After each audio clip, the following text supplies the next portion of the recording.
ჩვენ ისევ ზღვარზე ვართ. ირანმა დაარღვია მქრიფე ზავი, როდესაც შეიტია არაბთა გაერთიანებულ საამიროებსა და ამერიკულ გემებს ჰორმუზის სრუტეში. და დონალდ ტრამპი პასუხობს, ჩვენ წაგშლით რუგიდან. ამიტომ კითხვა რჩება, რა მოხდება შემდეგ? კეთილი დაბრუნება ყველა სკვადში. ვართ თუ არა უფრო მეტი აგრესიის ზღვარზე? სოგან, შენ ადგილზე ხარ, არა პირდაპირ მნიშვნელობით, არამედ მეტაფორულად. რას ფიქრობ, როგორ აფასებ ამჟამინდელ სიტუაციას?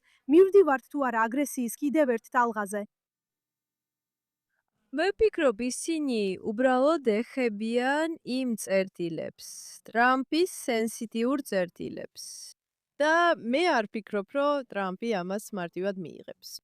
როცა ისინი თითქოს თვალში ჩხვლეტენ მას. პირდაპირ მნიშვნელობით ისინი ყველაფერს აკეთებენ, რომ უარი თქვან, ან თავი არიდონ დიპლომატიურ მოლაპარაკებებს, მაგრამ ჯიჰადი და მსგავსი ისლამისტური რეჟიმები ასე მოქმედებენ. ისინი უბრალოდ ლამაზ კოსტიუმებს იცვამენ, მაგრამ ზედაპირზე რომ არ ჩანს, სინამდვილეში ავრცელებენ პროპაგანდას და შიშს, ცდილობენ მეორე მხარე დააშინონ.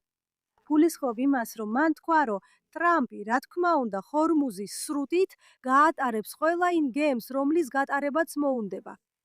ირანელები პირობას დებენ, რომ ამას შეაჩერებენ. უბრალოდ მაინტერესებს მეორეს მხრივ, როგორ შეიძლება ეს აგრესიით არ დასრულდეს. ატარა, მადლობა, რომ ისევ მოხვედი ჩვენს გადაცემაში. დიდი მადლობა, რომ დამპატიჟეთ. ვფიქრობ, ეს აუცილებლად კიდევ უფრო მეტ აგრესიაში გადაიზრდება. არ ვიცი. როგორც ადამიანი, რომელიც უკვე რამდენიმე ათეული წელია ადამიანის უფლებების სფეროში მუშაობ, ჩემთვის ერთ-ერთი ყველაზე შემაძწუნებელი და მტკივნეული ის არის, რომ რეალურად რა მოხდა, ეს თემა საუბარშიც კი არ შედის. ხოლო იანვარში 30-დან 100,000-მდე ირანელი მოკლეს და არავინაც კი ცდილობს ამაზე საუბარს. ახლა ხან ნახეთ მთელი ინტერვიუ რეზა პალავთან და არც ერთ ჟურნალისტს არც კი უცდია ამაზე ეკითხა. ყველა თითქოს ძალიან ღელავს ვაჭრობაზე, ნავთობზე, ურანზე, მაგრამ არავის ნამდვილად არ აინტერესებს ირანელი ხალხი. და ეს ჩემთვის ძალიან რთულია. ასევე ვფიქრობ, რომ ძალიან მნიშვნელოვანია თუ მართლა გვინდა ამ ომში გამარჯვება და როგორც ჩანს, ამას უკვე ვახდევთ, ეს უნდა იყოს მრავალმხრივი. საჭიროა ერთდროულად რამდენიმე რამ გავაკეთოთ. და ვფიქრობ, რომ სამხედრო ჩარევა ნამდვილად ერთ-ერთი ასეთი რამაა. ირანელი ხალხი არ არის შეიარაღებული. და ირანის მთავრობა, ისლამური რესპუბლიკა, ბასიჯი და ყველა ის უცხოელი ისლამისტი მებრძოლი, რომლებსაც ისინი ავტობუსებით შემოხვალთ, არიან შეიარაღებულნი და მზად არიან ირანელი ხალხის ამოწყვეტისთვის და ყველა იმ ადამიანის მოკლისთვის, ვინც მზად იქნებოდა სხვა ტიპის ხელისუფლებაში ჩართულიყო, როცა ისლამური რესპუბლიკა დაეცემა. ამიტომ ნამდვილად ვფიქრობ, რომ ძალიან მნიშვნელოვანია რეალურად დავბრუნდეთ სამხედრო ჩართულობაზე, სანამ ინიციატივას დავკარგავთ, სანამ ისინი ხელახლა შეიარაღდებიან, სანამ შეძლებენ საკუთარი ხალხის ხოცვა-ჟლეტას გააძლიერონ. სიკვდილით დასჯები უკვე მიმდინარეობს. და ჩვენ ნამდვილად უნდა გამოვიყენოთ ეს შესაძლებლობა, რომ სწორად მოვიქცეთ. არა მხოლოდ ის, რაც ფინანსურად ან სტრატეგიულად გვარგებს, არამედ ისიც, რაც კაცობრიობის სასარგებლოა. რაც ნიშნავს ირანის ისლამური რესპუბლიკის დამხობას და ირანის ხალხისთვის მათი ქვეყნის დაბრუნების საშუალებას. ვგულისხმობ, საერთოდ არ არის ეჭვი, რომ ასე ვხედავთ ყველაფერს. მაგრამ სამწუხაროდ, სოფლიოში ბევრი სულელი ადამიანია, ვინც ასე არ უყურებს ყველაფერს, ვინც ფიქრობს, რომ ხომ იცით, რა თქმა უნდა, ჩვენ ვიცით, რომ რა თქმა უნდა, ებრაელებმა ჩაითრიეს ტრამპი ამაში. ჩვენ გვინახავს ეს კონსპირაციული თეორიები, მაგრამ მე ვფიქრობ, რომ სინამდვილეში ტრამპი ძალიან მტკიცედ არის განწყობილი ამის გასაკეთებლად. და მე სინამდვილეში არ ვფიქრობ, შეიძლება მე ვარ გულუფრთხილო, მაგრამ არ ვფიქრობ, რომ ის ამას მხოლოდ ნავთობისთვის აკეთებს. სინამდვილეში მე ვფიქრობ, რომ ტრამპს უნდა კონდეს ეს მემკვიდრეობა, რომ მან დაამხო ჩვენი თაობის ყველაზე საშიში, ყველაზე მომწამლელი რეჟიმი. მაგრამ ერთ საკითხში გეთანხმები, ყველამ დაივიწყა ირანის ხალხი. მაგრამ აი რას ამბობს ირანის ხალხი, შეხედეთ. ბატონო პრეზიდენტო დონალდ ჯეი ტრამპ, თქვენს ბოლო განცხადებებში თქვით, რომ შეეჩერეთ 8 ირანელი ქალის სიკვდილით დასჯა. მინდა გკითხოთ, რა ბედი ეწიათ იმ 23 ირანელ მამაკაცს, რომლებიც რეჟიმმა სიკვდილით დასაჯა 8-9 იანვრის ხოცვა-ჟლეტის შემდეგ. ბატონო პრეზიდენტო ტრამპ, ბატონო პრეზიდენტო ნათანიო, მადლობას გიხდით ჩვენი მხარდაჭერისთვის, ჩვენი ქვეყნისა და თავისუფლების დაბრუნებისთვის.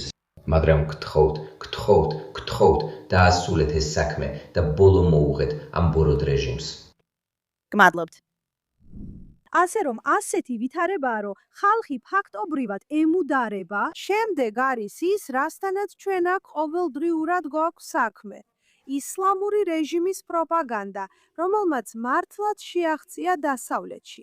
მოусმინეთ მეგობრებო, მე ახლა ამერიკაში ვარ და თუ უყურებთ სიახლეებს, თუ უყურებთ მეინსტრიმ მედიას, თუ უსმენთ კომენტარებს, ისეთი შთაბეჭდილება რჩება, თითქოს ამერიკა ამომსაგებს. ეს ყველაზე აბსურდული რამაა. ხედავ ადამიანებს CNN-ზე, რომლებიც საუბრობენ იმაზე, რომ ირანი ამ ყველაფრიდან ძლიერად გამოვიდა. და ვფიქრობ, ნუ თუ ერთსა და იმავე ომს უყურებთ, ასე რომ განდი, ნუ თუ ერთსა და იმავე ომს უყურებთ, ვეომს უყურებთ. არა, შეიძლება ერთსა და იმავე ომს უყურებთ, მაგრამ სხვადასხვა სათვალე გვაქვს. თუმცა დღეს სათვალე არ მიკეთია. მაინც ვერ ვხედავ ირანელების ტკივილს. მაინც ვიღებ შეტყობინებებს.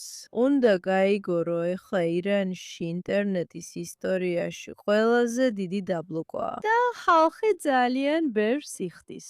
1 გიგაბაიტის. ინტერნეტში, მხოლოდ იმისთვის, რომ იურთიერთონ, გაგზავნონ შეტყობინებები და თქვან უბრალოდ დაგვეხმარეთ. ვიღაცამ ფხოვა, რომ Starlink-ზე რაღაც მეყიდა მათთვის. და აქედან ვერ ვაკეთებ ამას, რადგან როგორც კი ჩემს ბარათს დაინახავენ, ჩემს საკრედიტო ბარათს, მიხვდებიან, რომ ის ისრაელიდანაა. ისინი მიხვდებიან, ხო, იცი, ეს მთელი ამბავია და ეს დამანგრეველია და ძალიან მტკივნეულია. და აქ ყოფნა ან შეერთებულ შტატებში, ან დასავლეთის ნებისმიერ ქვეყანაში, რომელიც ახლო აღმოსავლეთში არ არის, ძალიან მარტივი და კომფორტულია და უბრალოდ თქვა, ხო, ისინი ძალიან ძლიერები არიან. ისინი სამართლიანობას ავასრულებენ. არა დაჰან, არა ძვირფასო. ეს სამართლიანობა შენს კარზე დააკაკუნებს და შენ ამას მაშინ გაიგებ, როცა უკვე ძალიან გვიანი იქნება. როცა შენი შვილები იქნებიან დახოცილები, ან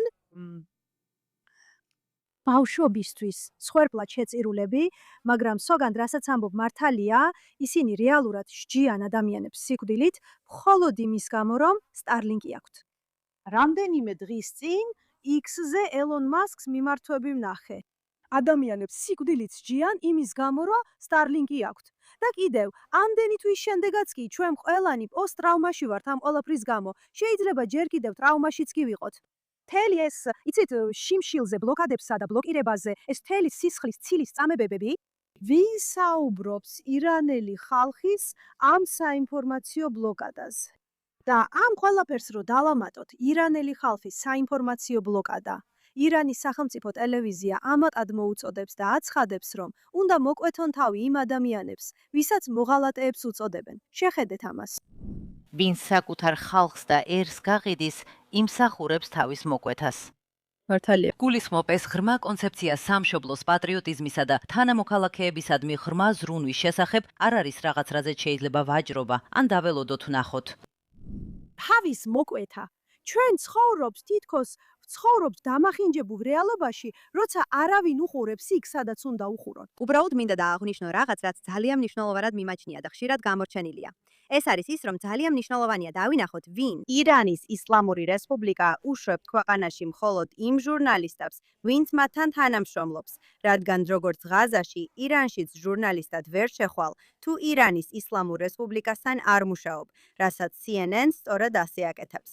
ამიტომ ვფიქრობ, ძალიან მნიშვნელოვანია, რომ ადამიანებმა გაიგონ, რასაც ისინი სანდო, საიმედო და ზუსტ სიახლედ მიიჩნევენ, სინამდვილეში ასე არ არის. CNN ავრცელებს ირანის ისლამური რესპუბლიკის პოზიციებს. თავად რეჟიმი, ეს ფაშისტური ტოტალიტარული დიქტატურა, რომელიც საკუთარ ხალხს ავიძროებს, ამერიკელ მოსახლეობას თავს ახვევს თავის პროპაგანდას ლეგიტიმური სიახლეების სახით. და ეს ასე არ არის. მე ვფიქრობ, რომ თუ იცით 50 წლის შემდეგ ყველაზე ცუდ შემთხვევაში ადამიანები შეისწავლიან, როგორ ჩაიდინა დასავლეთმა თვითმკვლელობამ, მე ვფიქრობ, რომ ადამიანები შეისწავლიან, როგორ დავუშვით ჩვენ დასავლეთმა, რომ მთლიანად ჩაგვეგლიჯა ჯიჰადისტურ კომუნისტურ ძალებს. სოფიოს დაპყრობა. და ჩვენ უბრალოდ ცხრებივით მივდიოდით სასაკლაოზე, რადგან არ გვინდოდა იმის დანახვა, რაც ჩვენს წინ იყო, არ გვინდოდა ამის დაჯერება. არ გვინდოდა გაგვეგო.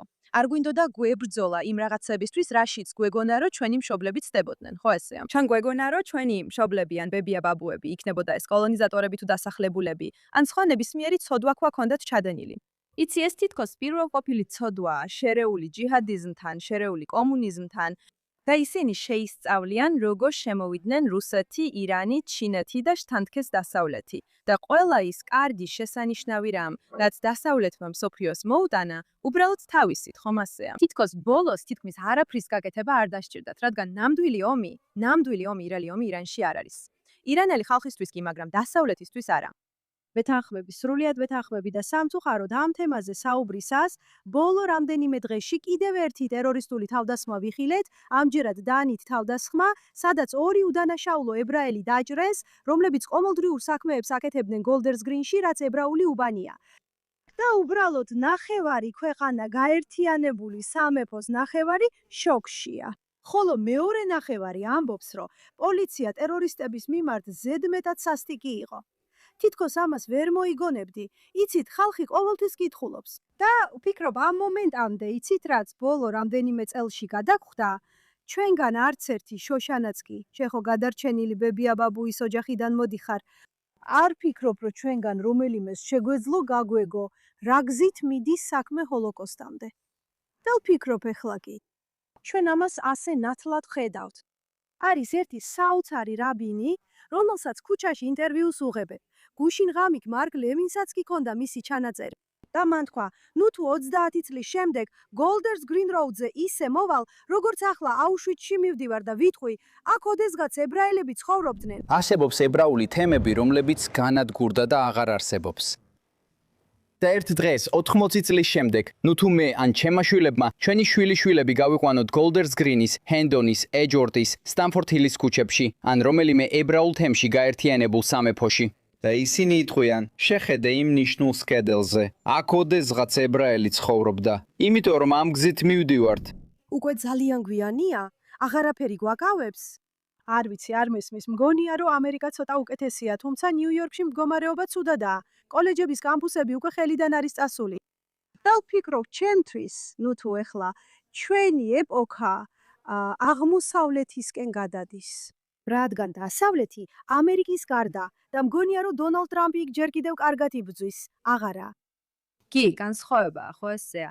რადგან დიდ ბრიტანეთში, როგორც იცით, ებრაული მოსახლეობა ძალიან კონკრეტულ ადგილებშია. მაგალითად, იცით, სად არიან ებრაელები? იცით ებრაული გაზეთები, იცით ებრაული სინაგოგები. ის ძალიან კონცენტრირებულია რამდენიმე ადგილას. ბოლო რამდენიმე წლის განმავლობაში ლონდონში რამდენჯერმე ყოფილი ვარ, პარიზშიც რამდენჯერმე ყოფილი ვარ ბოლო წლებში. თუ პარიზის კოშერულ კაფეში ხარ, გარედან ყოფი ამას ვერ მიხვდება. ვერ გაიგებენ, რადგან ეს პარიზის ებრაული უბანი არ არის. ხოლო ლონდონში ეს ძალიან აშკარაა. მართალია. და ნიუ-იორკშიც შეიძლება უილიამსბურგშიც კი, მაგრამ იქ ებრაული მოსახლეობაც უფრო გაფანტულადაა. ხოლო დიდი ბრიტანეთი თითქმის როგორც საცდელი მილი, ხო ასეა? ეს გამაფრთხილებელი ნიშანია, რადგან თქვენ პირდაპირ კუნძულზე ხართ და ებრაელებიც პირდაპირ კუნძულზე არიან. შემკითხე, ძალიან გვიან ხომ არ არის? მე არ ფიქრობ, რომ ძალიან გვიანაა. თუ მოსახლეობის უმეტესობა გაიღვიძებს და უარს იტყვის, რომ რასისტი უწოდონ, უარს იტყვის, რომ დამთხგუნველი უწოდონ, როცა ხმამაღლა იტყვის ამას და უკვე არიან მამაცი ადამიანები, ვინც ამას აკეთებს, ვინც ამბობს, რომ ეს არ ეხება ისრაელს, ეს არ ეხება პოლიტიკას.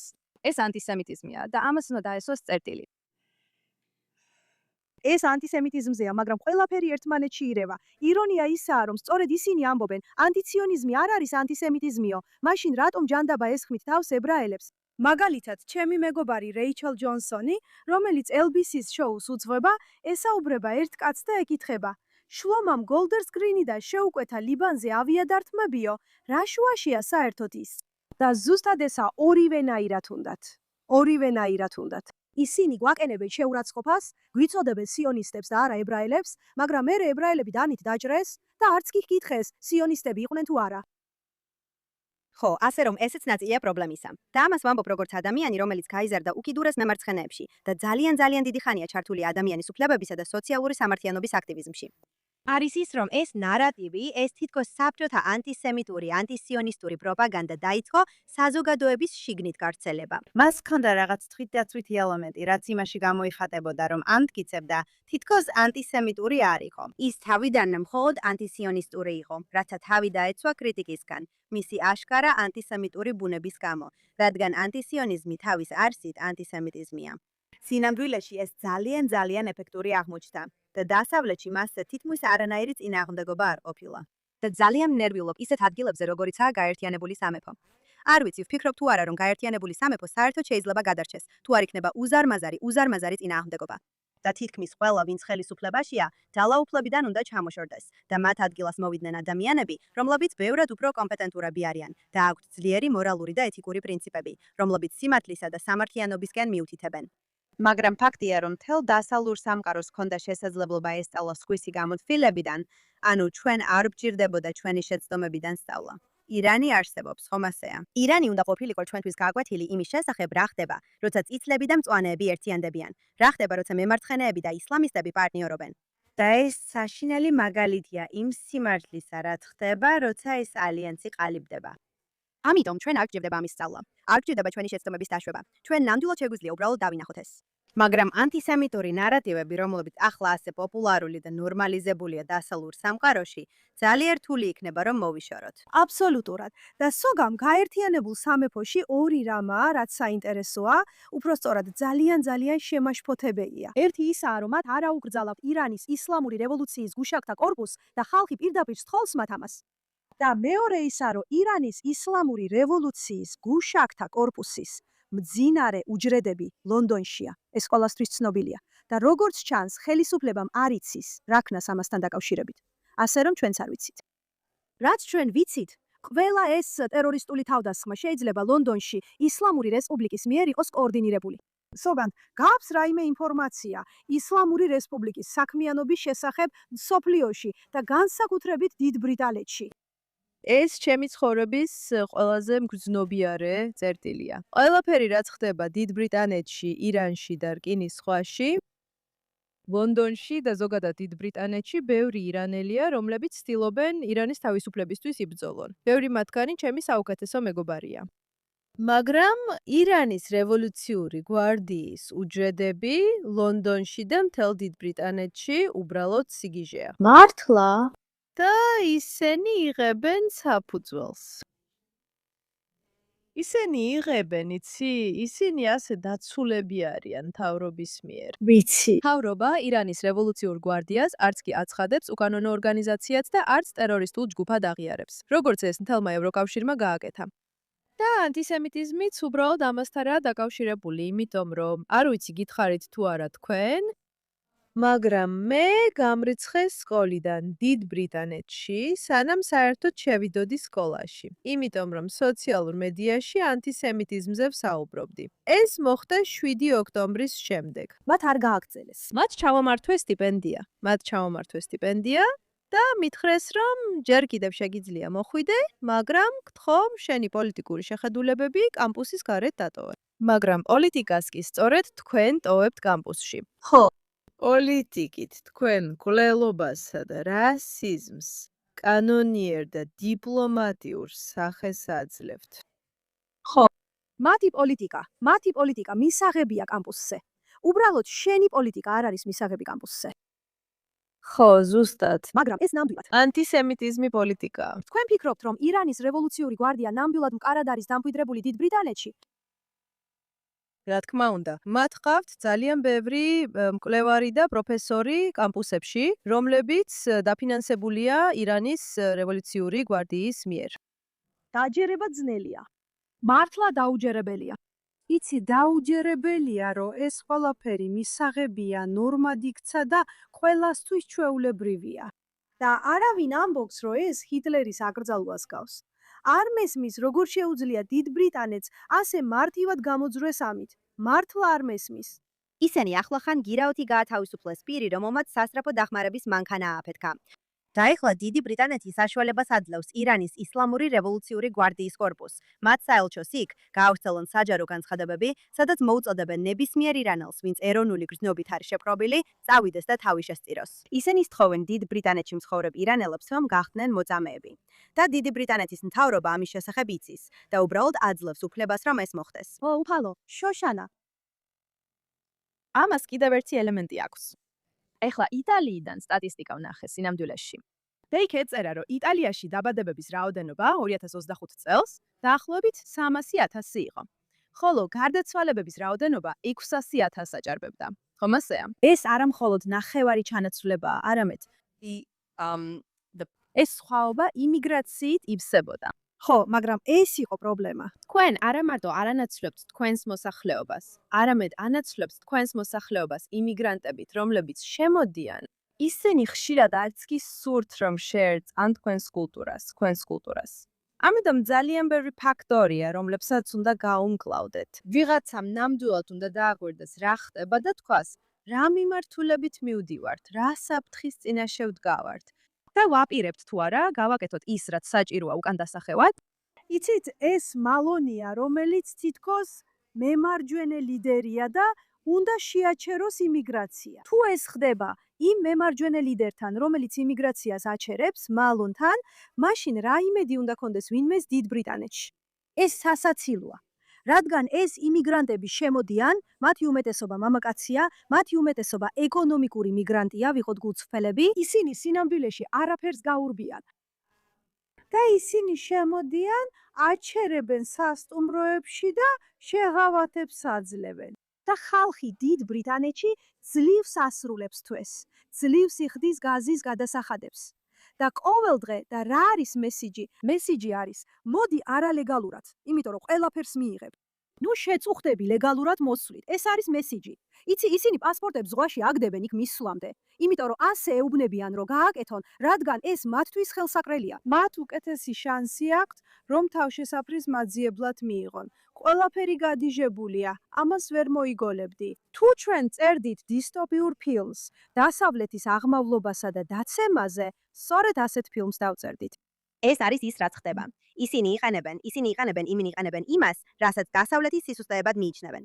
ეს საერთმენა ადამიანის უფლებებში, სოციალური სამართლიანობისა და თანასწორობისადმი და დახმარების გაწევა მათთვის, ვისაც ეს სჭირდება. და დასავლეთი საკუთარ კანონებს არ ასრულებს. სინამდვილეში ისინი იმდენად ღელავენ, რომ მათ ისლამოფობებად ან რასისტებად არ მოიხსენიონ, რომ რეალურად იქ მყოფ ადამიანებზე საერთოდ არ ზრუნავენ. თუ სექსუალური ძალადობის მაჩვენებლებს შეხედავთ, ისინი მკვეთრად გაიზარდა და პირდაპირ კავშირშია იმიგრაციის მასობრივ ტალღებთან. და რეალურად არც ისია, რომ ისინი არჩევენ და სინამდვილეში ამოწმებენ ადამიანებს. ისინი უბრალოდ უშვებენ ადამიანებს და ზოგიერთი მათგანი მოდის ძალიან კონკრეტული დამპყრობლის აზროვნებით. ისინი იქ არ არიან ინტეგრაციისთვის. ისინი იქ არიან, რომ დაიპყრონ. ეს მათი გლობალური ხალიფათის რწმენის ნაწილია. და ვფიქრობ, რომ უარყოფა ან თავის მოჩვენება თითქოს ამას ვერ ხედავ, მხოლოდ იმიტომ, რომ არ გინდა ვინმე გააბრაზო ან იყო. შეიძლება აღიქვან როგორც უპატივცემულო, ან არასაკმარისად სტუმართმოყვარე ადამიანი, მაგრამ ეს თვითმკვლელობაა. დიახ, დიდ ბრიტანეთში ჯობს იყო რასის მოძალადე ვიდრე რასისტი. ადრე ასე იყო, მაგრამ ვფიქრობ, ნამდვილი რასიზმი ისაა, როცა ადამიანს სიტყვაზე არ იღებ და არ უჯერებ, როცა გეუბნება გვინდან და მოგკლათ, გვინდა თქვენი ქალიშვილები მოვკლათ, გვინდა გავაუპატიუროთ ისინი და თქვენი ქვეყანა დავიპყროთ. ნამდვილი რასიზმი ისაა, როცა ამას სერიოზულად არ აღიქვამ. ასე ვხედავ მე. მართლა სერიოზულად არ აღიქვა მათ და საკუთარ ღირებულებებს ახვევ მათ თავს. ვამბობ, რა იციან მათ. ეს არის ნამდვილი რასიზმი. მაგრამ ამ თეთრკანიანთა უზენაესობაზე ეს ძალიან გამაღიზიანებელია. და ვგულისხმობ დიდი ბრიტანეთი, ვფიქრობ, არ ვიცი ეს ჩემი წარმოსახვაა თუ არა, მაგრამ ჩანს რომ დიდ ბრიტანეთში ბევრად მეტი რიტორიკაა, თითქოს ამბობენ, ეს უკვე ძალიან შორს წავიდა. მაშინაც კი როცა იომ კიპურის მკვლელობები მოხდა გასულ წელს, ვფიქრობ ეს შეიძლება უკვე ზედმეტი იყოს, მაგრამ რას აპირებენ ამის შესახებ, ვინ იცის? და ამ თემაზე გადავდივართ ჩვენს ყველაზე საყვარელ რუბრიკაზე. ყოველ კვირას სულ უფრო მეტი. კვირის ნაბიჯვარი. კარგი, და ყოველ კვირას ასე ბევრია. იცით, ეს ძალიან მომწონს, რადგან ხალხი სულ მიგზავნის კომენტარებს. ეს უნდა იყოს ნაბიჯვარი ჩემს პირად შეტყობინებებში. ხალხი მართლა უკავშირდება ამ რუბრიკას, რადგან ძალიან ბევრი იმედგაცრუება და ბრაზია ასეთი საშინელი ადამიანების მიმართ. ასე რომ, სოგანთ, ვინ არის შენი კვირის ნაბიჯვარი? ამ კვირაში არ ვიცოდი, რომ დიდ ბრიტანეთზე ასე ბევრს ვისაუბრებდით, მაგრამ ეს მაინც დაუკავშირდება. ამ კვირის ჩემი ნაბიჯვარი არის კერი მაკდერმოტი. ის არის British Vogue-ის ციფრული დირექტორი.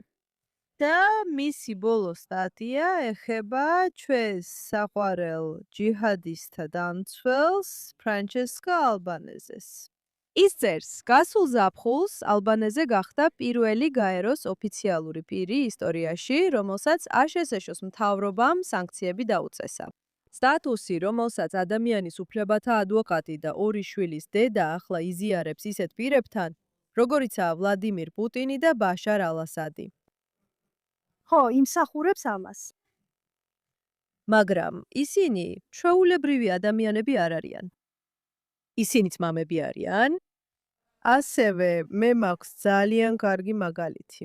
ჯონ კინგი ის იყო მაო ძედუნის ცოლი და ძლიერი პოლიტიკური ფიგურა ჩინეთის კულტურული რევოლუციის დროს. და ის ასოცირდებოდა მასობრივ მკვლელობასა და პატიმრობასთან. თლიანობაში ის იყო უმოწყალე, მაგრამ ამავდროულად ის დედაც იყო. დიახ. ასე რომ არ ვიცი. დიახ. ნებისმიერი ადამიანი შეიძლება იყოს დედა. ზუსტად. და ეს სტატია არაფერია გარდა ჯიჰადისტების გამართლებისა. ინგლეთი მიესალმება ჯიჰადისტებს და ვოგი მათ მოდურად აქცევს. და მაქვს ერთი საინტერესო ფაქტი. მაგდერმოტმა თავის ბიოგრაფიაში აღნიშნა, რომ ატარებს იდეალური თეთრი ბურგუნდიის ძიებაში. მაგრამ იქნებ ცოტა დრო უნდა დაუთმოს საკუთარ თავში ჩაღრმავებასაც. სოგან კი, აბსოლუტურად. ეს ხალი, მიყვარს კარგი ფრაზები. მიყვარს ის ფაქტი, რომ ის აქ არის. მე დავკარბი შანსი, ყოფილიყავი ვოგის ხდაზე. შენ უნდა შევქნათ ჩვენი საკუთარი ისრაელი. იცი რა?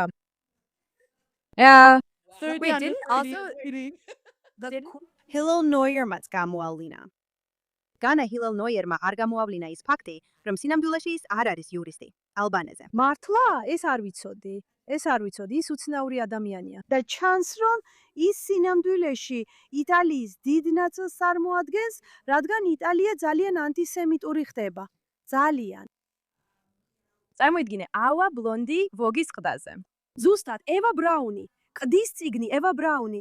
აი ეს დაადეს ვოგის ყდაზე. მართლა გულწრფელად რო თქვა, ეს უბრალოდ დასავლეთში ამ სამარცხვინო ანტისემიტების გაправება. უბრალოდ, ვიცი რომ შედარება არ არის სასიამოვნო, მაგრამ მართლა 1930-იანი წლების სუნი ազდის.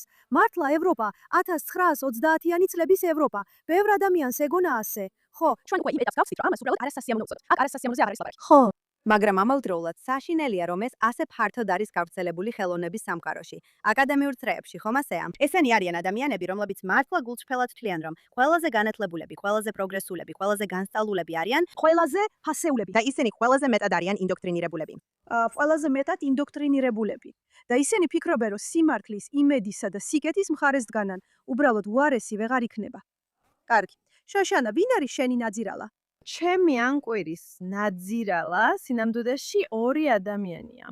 არხი 5-ის ჯერემი ვაინის შოუ. ერთ-ერთი სტუმარი მარინა პერკისი საშინლად მოექცა ჩვენს კარგ მეგობარს ჯონათანს, რომელიც შოუში მოიწვიეს თითქოს ინგლისში ანტისემიტიზმზე ესაუბრა ამ საშინელი თავდასხმის შემდეგ. და რა თქმა უნდა, პირველი რაზეც საუბრობენ არის ისრაელი, ღაზა და გენოციდი. და ის პირდაპირ ამტკიცებს ჩემს დათქვამს. ზუსტად. მე აქ ვარ რომ ვილაპარაკო იმაზე, რაც ებრაელებს ინგლისში დაემართათ. შენ მიტევ თავს ამით, იცი? და ის ამბობს, მითხარი რომ არავინ ესვრის ბავშვებს და არავინ შიმშილობს ღაზაში.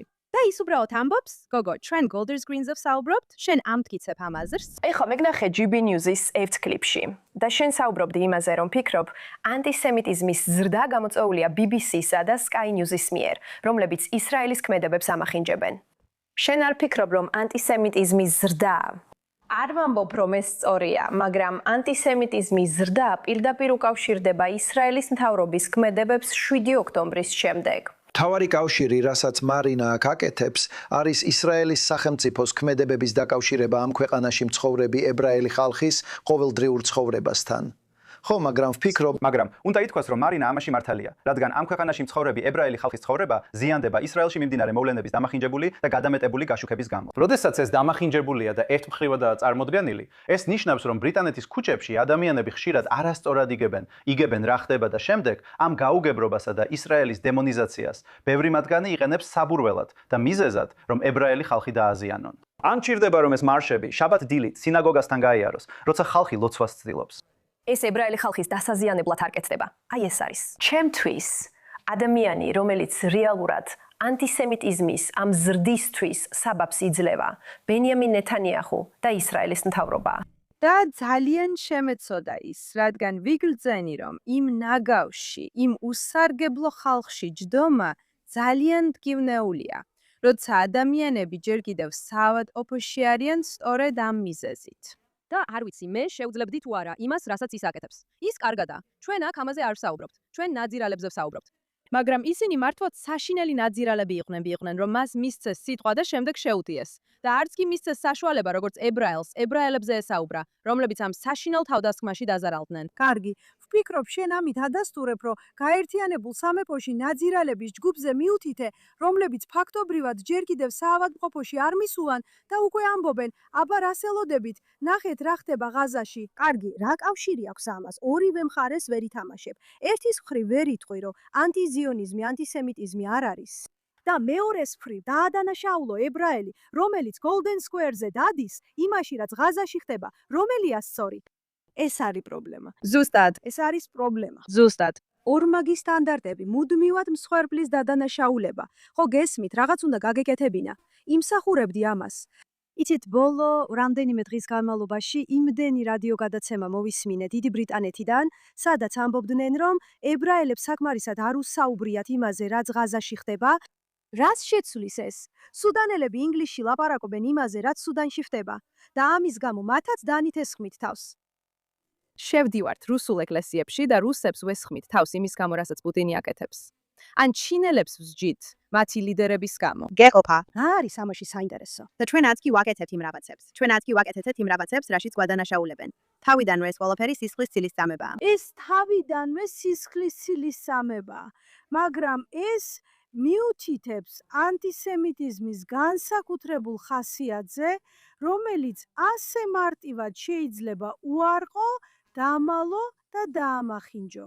აი რატომაც ანტისემიტიზმი არ გავს რასიზმის სხვა ფორმებს, რადგან სხვა ნებისმიერ ფორმას თუ გაიგებ, მაშინვე ამოიცნობ, აქ კი ამახინჯებენ, манипуლირებენ და ისე გაჩვენებენ, რომ თითქოს მართლა შენ ხარ დამნაშავე. ეს აბსურდია. ეს ის ხალი იყო, ვინც არ უნდა ყოფილიყო. ჯონათანის კომენტარებში დავწერე.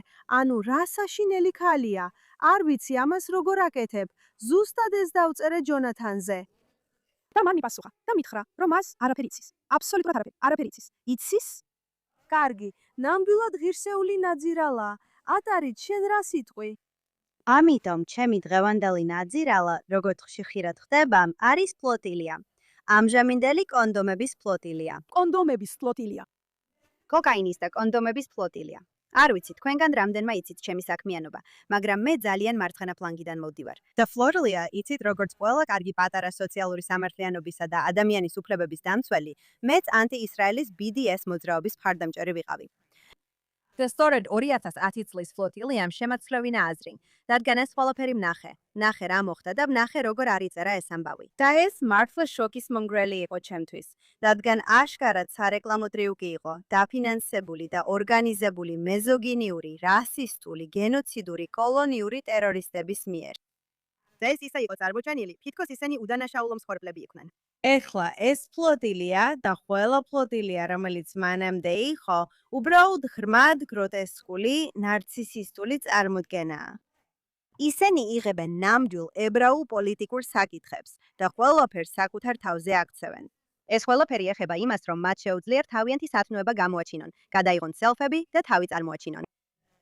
ეს გავს თეთრკანიანი გოგონების ჯგუფს გაზაფხულის არდადეგებზე. კანკუნში წასვლის ნაცვლად ისინი უერთდებიან ფლოტილიას და ტერორისტულ ორგანიზაციას და იღებენ საკუთარ ფოტოებს. და ეს ნამდვილად პრობლემურია, რადგან ასეთებიც არიან. მაგალითად, რეალური ისლამისტი ტერორისტი პროპაგანდისტები, რომელსაც აფინანსებენ და ავრცელებენ ისეთი ჯგუფები, რომელსაც ძალიან ვერაგული მიზანი აქვთ. ისინი თავს ჰუმანიტარებად ასაღებენ და ჩვენ, ვინც რეალურად მუშაობთ ადამიანის უფლებებზე, ავადმყოფურ ხუმრობად გვაქცევენ. და პირველ რიგში, ღაზა რეალურად საერთოდაც არ არის დღეს მსოფლიოში არსებულ ყველაზე მწვავე ჰუმანიტარულ კრიზისებს შორის. თითქმის ყველაფერი, რის შესახებაც ლაპარაკობენ, შიმშილი, გენოციდი და ყველაფერი, რაშიც ხალხი ისრაელს ღაზას მიმართ ადანაშაულებს, რეალურად არ ხდება. სრულიად არა. ფაქტობრივად და რეალურად ეს რაღაცები არ ხდება. მაგრამ იცი, ამ პროპაგანდის გამეორება და გავრცელება ადამიანების ყურადღებას იპყრობს. ამიტომაც ყავს ეს საზიზღარი ნაცისტული მათგუარები, ყველა ეს Instagram ინფლუენსერი და შემთხვევითი გაეროს წარმომადგენელი. ეს საწყალი ინდოქტრინირებული დასავლელი ბავშვები, რომლებიც მოატყუეს და ტერორისტულ ორგანიზაციაში შეიტყუეს ამ ცურავ სცენაზე. და ეს უბრალოდ პერფორმატიული ანტისემიტიზმია, რომელიც იმდენად ნორმალიზებული და მისაღები გახდა და ახლა ეს სრულიად საზიზღარია. მაგრამ საქმე ისაა, რომ ჩვენთვის, ვინც ნამდვილად ერთგული ვართ ადამიანის უფლებების, ასეთი სანახაობა არა მხოლოდ გულისამრავი და სამარცხვინოა, არამედ რეალურად საშიშია, ხომ ასეა? რადგან ეს ჩვენს მთელ საქმეს ლეგიტიმაციას უკარგავს, ხომ ასეა? ამ ბავშვებს ჰუმანიტარული დახმარება არ აქვთ ამ ფლოტილიებზე. მათ ჰქონდათ მხოლოდ წამლები და პრეზერვატივები და ისინი ზუსტად ისე როგორც გრეტა ადრე იყო ერთ-ერთზე, ახლაც არაფერი სასარგებლო არ ჰქონდათ. ისინი სინამდვილეში არ მიიტანდნენ არანაირ დახმარებას ღაზაში. და თუ ასე რომ ეს არაფერს არ მოადგენდა, გარდა იმისა, რომ უბრალოდ ყურადღება მიექციათ საკუთარი თავისთვის და ყავს ისეთი ადამიანები, როგორიცაა გრეტა, რომელიც სრულიად გაუნათლებელია რეალურ საკითხებში და მუდმივად ყველა გეოპოლიტიკურ საკითხში არასწორ მხარეს დგას მსოფლიოში. იქნება ეს ვენესუელა, კუბა, ირანი, ისრაელი თუ პალესტინის ტერიტორიები. მისი ხმა ჩრდილობს ლეგიტიმური, სანდო და ინფორმირებული ჰუმანიტარების ხმებს და ამ პროცესში იმ ადამიანების ხმებსაც, რომლებსაც რეალურად სჭირდებათ ჰუმანიტარული დახმარება. საზოგადოებები, რომლებიც რეალურად რისკის ქვეშ და საფრთხეში არიან, თითქოს სცენიდან იდევნებიან და კიდევ უფრო მარგინალიზდებიან ამ ნარცისისტი იდიოტების მიერ. უბრალოდ ასეა. ძალიან რთულია ამის ყურება, ისევ და ისევ. და მერე უყურო, როგორ ამტკიცებენ თითქოს გაიტაცეს და მძევლად ხალთ, როცა შენ უყურებ, როგორ აკეთებენ სალტოებს და ბრუნებს ისრაელის გემზე. ხო, თითქოს თამაშობენ. და თუ მართლა ეშინოდათ, რომ მძევლად ხალდათ და გაიტაცეს, რატომ ბრუნდებიან ისევ და ისევ ამის გასაკეთებლად? კარგი, მოდი. ეს უბრალოდ დაუჯერებელია, მართლა ასეა. მაგრამ ჩვენ ყოველთვის გვიყვარს ნაძირალები, რომლებსაც ბედნიერი დასასრული აქვთ და აქ რა არის ბედნიერი დასასრული? ტერიტორია. მათგან ორი ისრაელის ხელისუფლებამ დააკავა ჰამასთან კავშირის გამო და მათ ისრაელში გაასამართლებენ. ასე რომ თუ ეს არ აშინეთ სხვებს ამ ნარცისულ, იცით, პერფორმატიულ, როგორც გინდათ დაარქვით, ნავით გასვლებს. არ ვიცი კიდე რა უნდა დააფრთხოთ. ლოცულობ, რომ ესენი ციხეში აღმოჩნდნენ. უნდა იყოს რეალური შედეგები. ზუსტად ასე. ვერ გავაგრძელოთ იმის დაშვებას, რომ ხალხი კოკაინს ირებდეს და აკრობატიკებს აკეთებდეს და თავი ისე მოაჩვენოს, თითქოს რამე მნიშვნელოვანს აკეთებს. კოკაინის, აკრობატიკის და პრეზერვატივის კომბინაცია. ხმა მიეცით, ძალიან კარგია. გმადლობთ, ეს მშვენიერი ნაძირალა. ეხლა ჩემი ნაძირალა ბრუნდება ბრიტანეთში. მგონია რომ ბრიტანელია და კი, ასეა, ის არის ბუშრა შეიხი, რომელიც ეხლა უკვე ნამდვილი ისლამური რესპუბლიკის პროპაგანდისტი გახდა. ის არის ადამიანი, რომელსაც ამ ხალხთან ყოველთვის ერთი და იგივე თემაა. ისინი ყოველთვის ცდელთვის ცდილობენ რაღაც გააკეთონ, რომ ყურადღება მიიპყრონ. ამ შემთხვევაში ის მონაწილეობდა შეგივში და მე-9 ადგილზე გავიდა. მე-9. კარგი, იგივეა ზაკ ბოლანსკის შემთხვევაშიც. ის ჰიპნოტიზიორი იყო, კარიერა ვერ გაიკეთა. აბა რას აკეთებ? პოლიტიკოსი ხდები, აქტივისტი ხდები. კარგი, ასე რომ ამ სულელ ქალს, რომელმაც შეგირდში მე-9 ადგილი დაიკავა, შემდეგ გადაწყვიტა, რომ ცხოვრებაში რაღაც გაეკეთებინა, მიუხედავად იმისა, რომ ძლივს ფარავს მხრებს. და ეხლა ის ირანის ისლამური რესპუბლიკის პროპაგანდისტია, ირანის ისლამური რესპუბლიკის მიერ დაფინანსებულ მოგზაურობებზე დადის იქ. ის ბრიტანელია, ბრუნდება ბრიტანეთში ყოველგვარი შედეგის გარეშე და აგრძელებს თავისი შხამის გავრცელებას, რომელიც ირანის ისლამური რესპუბლიკის მიერ არის დაფინანსებული. ეხლა დიდ ბრიტანეთში არსებობს კანონი, რომელსაც ის არღვევს, რადგან მიუხედავად იმისა, რომ IRGC აკრძალულია თუ არა, ის რეალურად რა დარღვევს კანონს. და არსებობს პეტიცია, რომლითაც ცდილობენ მისი დაპატიმრების მიღწევას და რომელსაც თითქმის 20,000 ადამიანმა მოაწერა ხელი. აი დეტალები. და ფაქტობრივად დიდ ბრიტანეთის მთავრობას აქვს უფლება დააპატიმროს ის. და 2023 წლის ირანის სანქციების რეგულაციებისა და საგარეო გავლენის რეგისტრაციის სქემის დარღვევის საფუძველზე, სადაც რა თქმა უნდა ის არ არის რეგისტრირებული და ის არის. ეხლა აღარავის ეპარება ეჭვი, რომ ის მუშაობს ისლამური რესპუბლიკისთვის. და როგორც ყოველთვის, ბრიტანეთი არაფერს აკეთებს და ასე რომ ბრიტანეთი თუ გსურთ რეალურად დაუნტკიცოთ მსოფლიოს, ებრაულ საზოგადოებას, ან სხვას, რომ ტერორიზმს სერიოზულად ეკიდებით, რომ ანტისემიტიზმს სერიოზულად ეკიდებით, ერთადერთი რამ, რაც შეგიძლიათ, საკმაოდ სწრაფად გააკეთოთ, თუნდაც ისლამური რევოლუციის გუშაქთა კორპუსის აკრძალვის მირების გარეშე, არის ამ ნაძირალას დაპატიმრება. ბუშრა შეიხი ერთი წუთით ბიკინიშია, მაგრამ როცა ირანშია, კარგად დაფარულია, ეს ფარისეველი დააპატიმრეთ ისახლავე, რადგან ის სრული ნაძირალაა. კარგი. არაფერია იმაზე უარესი, ვიდრე ხალი, რომელიც ამ თშგუნვალ რეჟიმებს უქომაგებს. გეტყვი ამას, ზუსტად ესე. და ეს მხოლოდ ისლამური რესპუბლიკა არ არის. ის ასევე მუშაობს თალიბანთან და ის პაკისტანთანაც მუშაობდა. მას შეუძლია იქ გადავიდეს. ის შეუძლია იქ გადავიდეს. ის შეიძლება იქ გადავიდეს. ზუსტად სოგან მიეცი უფლება იქ სამუდამოდ გადავიდეს და მიეცი უფლება სამუდამოდ დაიფაროს.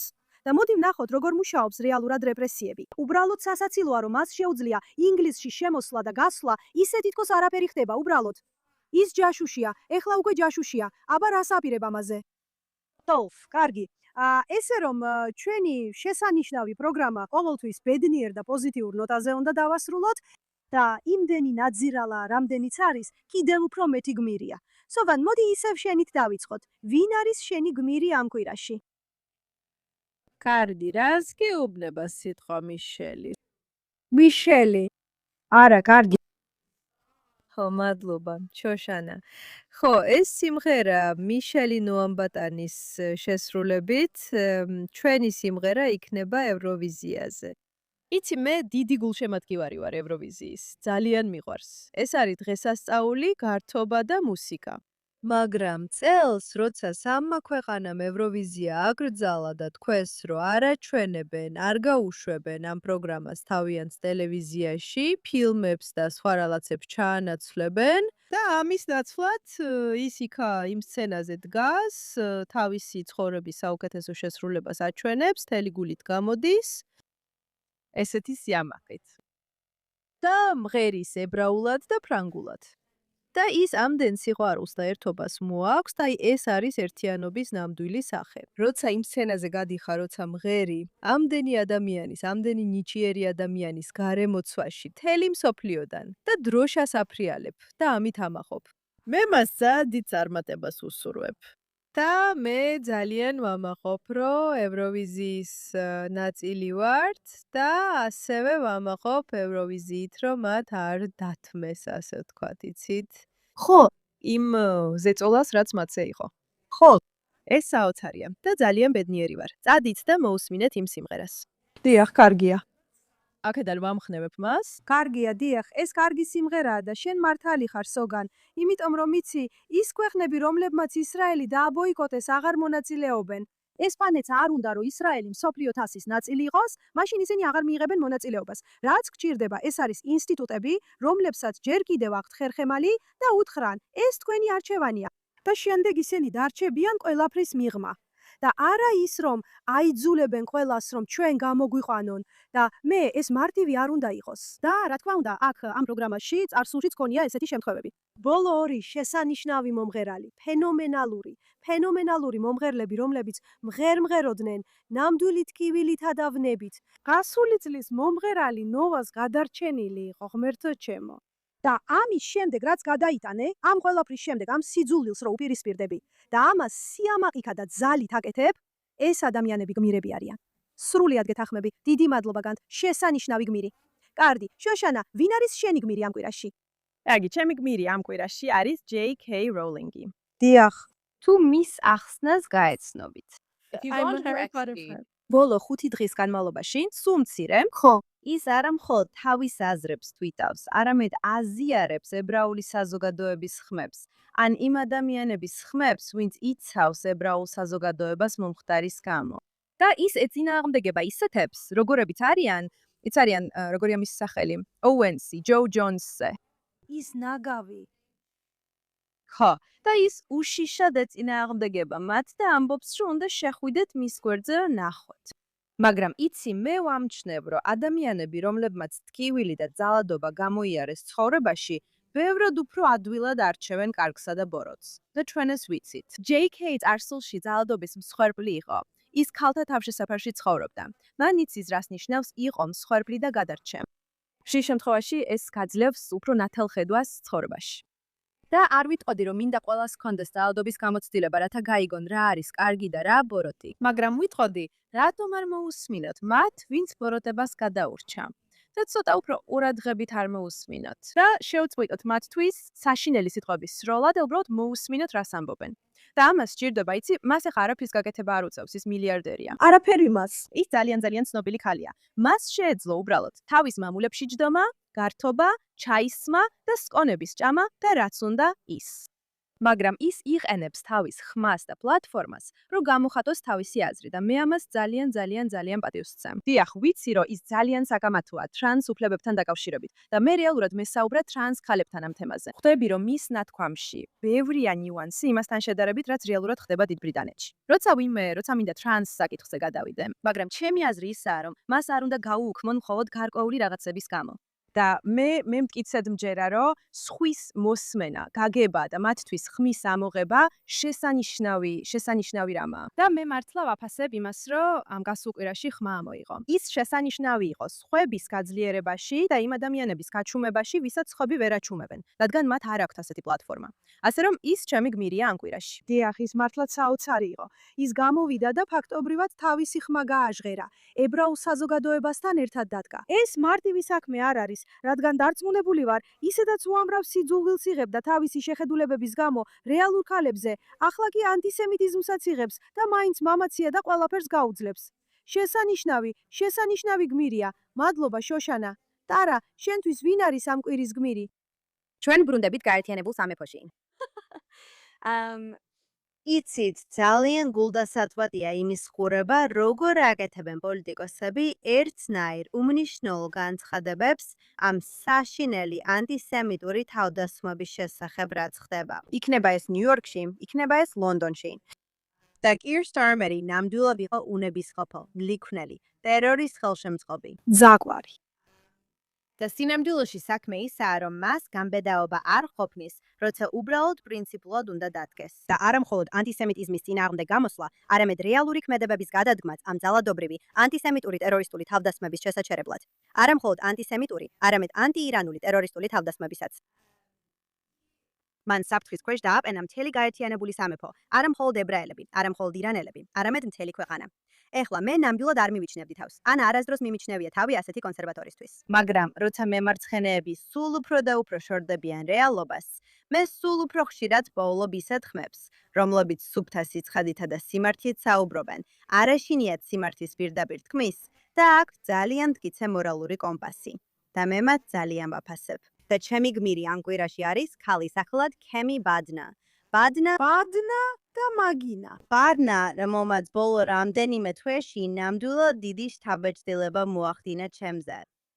მე ვხედავდი, რომ ის თითქმის ყველა კონფლიქტში სწორ მხარეს იდგა. გეოპოლიტიკაში თითქმის ყველა საკითხზე სწორ პოზიციას იკავებდა.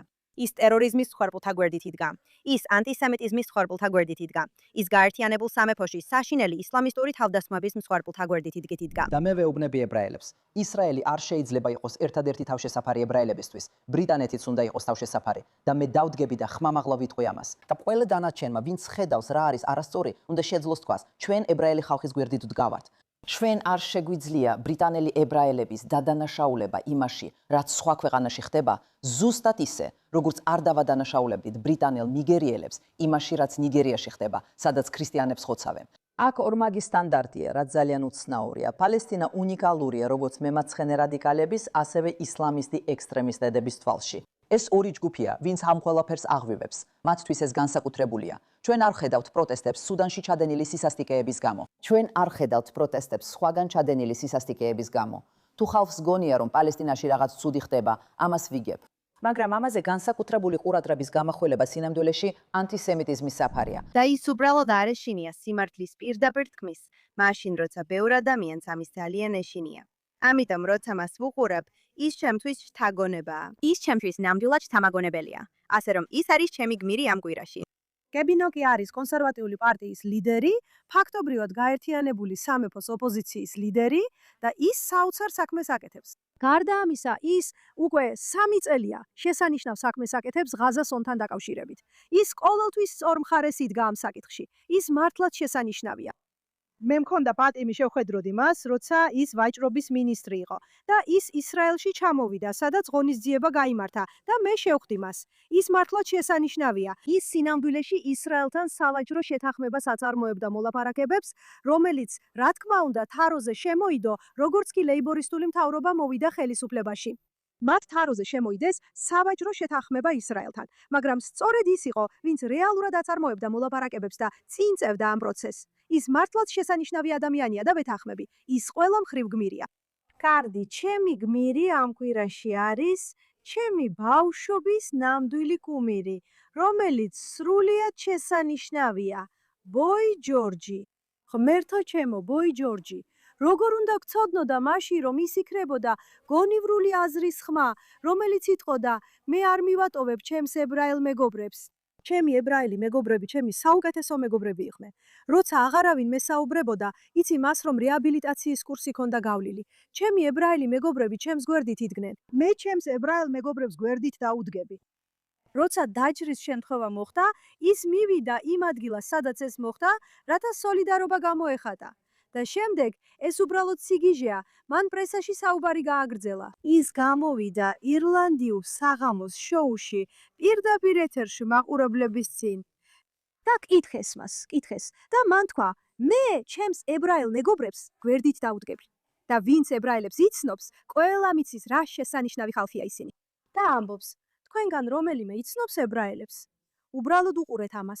და იცით, ინტერნეტში ბევრი შეურაცხყოფა მივიღე იმის გამო, რომ ჩემს ებრაელ მეგობრებს უჭერ მხარს. მაგრამ თუ MS Winery-ის ჩანაწერი გაქვს, ალბათ ჯოჯოხეთში წახვალ, შეეგუე ამას. იცით, პირადად ჩემთვის, როცა ვიზრდებოდი, ძალიან ბევრი ლამაზი ებრაელი მეგობარი მყავდა და ახლაც მყავს. და მთელ ეს რომ შეგაგებინებენ ზურგს, ეს ჩემთვის მიუღებელია. ამის გამო ბევრ შეურაცხყოფას ვიღებ, მაგრამ ნამდვილად არ მადარდებს. და სწორედ ეს იდეა, ხო, ესეა, რომ ებრაული საზოგადოების წინააღმდეგ თავდასხმებია და ამ ყველაფრის ფონია, რა თქმა უნდა, ის საშინელებები, რაც ღაზაში ხდება. და ეს ძალიან რთული საკითხია. მაგრამ ვიცი, რომ ყოველთვის ამბობდით, ძალადობა არასოდეს არის გამოსავალი. ფიქრობ, არ უნდა დაადანაშაულო მთელი ერი იმაში, რაც ამერიკაში, რუსეთში ან სხვაგან ხდება. ფიქრობ, ეს ნამდვილად დამოკიდებულია შენს ურთიერთობებზე ადამიანებთან. გესმის, რას გულისხმობ? მე არ ვირჩევ მეგობრებს მათი რასის, სექსუალური ორიენტაციის ან ასაკის მიხედვით. მე ვირჩევ ადამიანებს იმიტომ, რომ მომწონან და იმიტომ, რომ კარგები არიან. და მე ბევრ საოცარ ებრაელ ადამიანს ვიცნობ. თუ არც ერთ ებრაელ ადამიანს არ იცნობ, შეიძლება სწორედ ეს იყოს პრობლემა. ბევრ ებრაელ ადამიანს იცნობთ. გულისხმობ, მგონია, რომ ბოი ჯორჯი აუდიტორიის რეაქცია, რომელიც სრული სიჩუმე იყო. მგონია, რომ მან თქვა ეს. და ის ძალიან გამაკვირვა. და ირლანდია ერთ-ერთი ყველაზე ცუდი ქვეყანა იყო ისრაელისა და ებრაელების მიმართ.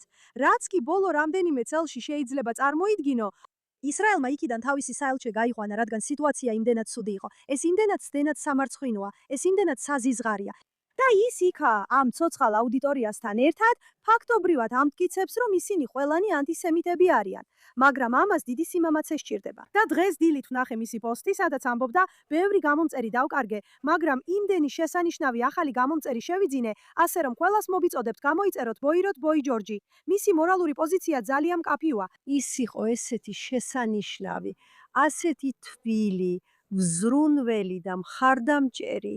ჩვენ გვჭირდება მეტი მეგობარი, როგორიც ისაა, როგორიც JK Rowling-ია, რა თქმა უნდა, როგორიც ქემი ბედენოგია და ჩვენ მას მართლაც პატივს მივაგებთ. ის ჩემი გმირია ამ კვირაში. მართლა არსებობენ ასეთი ადამიანები? მართლა არიან ადამიანები, რომლებიც ღიად გამოდიან, მართლა არიან ადამიანები, რომლებიც ეხლა ღიად გამოდიან, სულ უფრო და უფრო მეტი ადამიანი გამოდის. თქვენ ყველას მოუწოდებთ სწორი მხარე დაიჭირონ და მართალი ხალხიც ხმას იღებს. ეს თქვენი მომენტია, გამოდით. ნუ დაელოდებით, ნუ გახვებით ბრბოს. აი ეს მოხდა 1930-იან წლებში, მაშინ არავინ გაბედა. იცით, როგორც ელი ვიზელმა თქვა, ჰოლოკოსტი ცუდი ადამიანების გამო არ მომხდარა. ეს მოხდა იმიტომ, რომ ძალიან ბევრმა კარგმა ადამიანმა არაფერი თქვა. და ეს თქვენი მომენტია, რომ ებრაელ მეზობლებს გვერდში დაუდგეთ. ნუ შედეშინდებათ. მხოლოდ იმიტომ, რომ ებრაელ მეზობელს გვერდში უდგახართ, არ ნიშნავს, რომ კედლის რომელიმე მხარეს ხართ. ნუ იქნებით მშიშარა. სამწუხაროდ მათ საკუთარი მთავრობისგან კარგი მაგალითები არ აქვთ. მაგრამ რა გითხრათ? კარგი, ჩვენ არ ვიცით, სად ვიქნებით მომავალ კვირას. საუბარია, რომ შეიძლება აგრესია დაიწყოს. ვილოცებ, რომ ამ კვირაში სახლში დავბრუნდე და ომი არ დაიწყოს მანამდე, სანამ ჩავფრინდები. ამიტომ ლოცულობთ ჩვენს ჯარისკაცებზე, ვლოცულობთ ირანის ხალხისთვის, რომ ღმერთმა დაიცვას ისინი. და ვლოცულობთ, რომ ეს ყველაფერი დასრულდეს ამ საშინელი ტოქსიკური რეჟიმის დამხობით, რომელმაც ამდენი წლის განმავლობაში ამდენი ადამიანი ჩაგვრა. ღმერთმა დაგლოცოთ ყველა. მადლობა ყურებისთვის. მომავალ კვირას შევხვდებით.